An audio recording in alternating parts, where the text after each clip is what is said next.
18 годишна девојка од село Лојане и две малолетнички од Куманово на 14 и 15 годишна возраст заработија кривични пријави за грозоморниот напад врз 14 годишно девојче. Настанот се случил на 13 март во спортскиот центар Соколана во Куманово, но јавноста дозна вчера од вознемирувачката видеоснимка која се ширеше на социјалните мрежи. Насилничките прво ја убедиле младата девојка да излезе од дома, а потоа ја намамиле да дојде во спортскиот центар.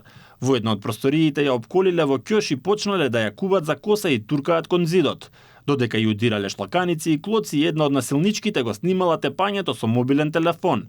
На крајот трите се заканиле на жртвата дека ќе се случат многу полоши работи ако случајот го пријави во полиција. За психолозите ваквото девијантно однесување кај младите не е нешто ново, но денес е поизразито од порано затоа што насилниците сакаат поголема публика и се желни за внимание, а социјалните мрежи им го возможуваат тоа. И во минатото секако имало врсничко насилство, но многу е поистакнато сега со достапноста на социјалните мрежи.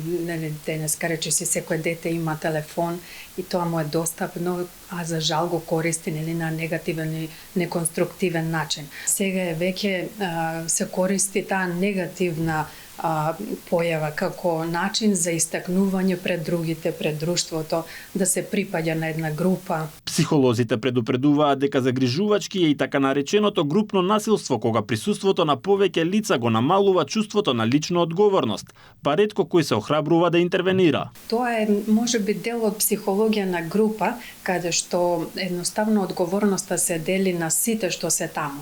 Кога има колку повеќе луѓе, толку е помала одговорноста на индивидуата. Превенцијата е неопходна, а синџирот почнува од дома, порачуваат упатените.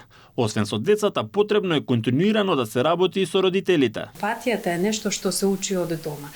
Веројатно треба да се работи и со родителите, што се тие ги научиле своите деца за да се однесуваат, нели така, да речеме ладно. Случајот во Куманово е последниот во низата насилства кои беа регистрирани во полиција. Предходно слични вакви инциденти беа регистрирани во аеродром Ѓорче Петров. Според последните истражувања, речиси секое четврто дете, односно 23% од младите на возраст од 13 до 15 години, лани најмалку еднаш биле жртви на врсничко насилство.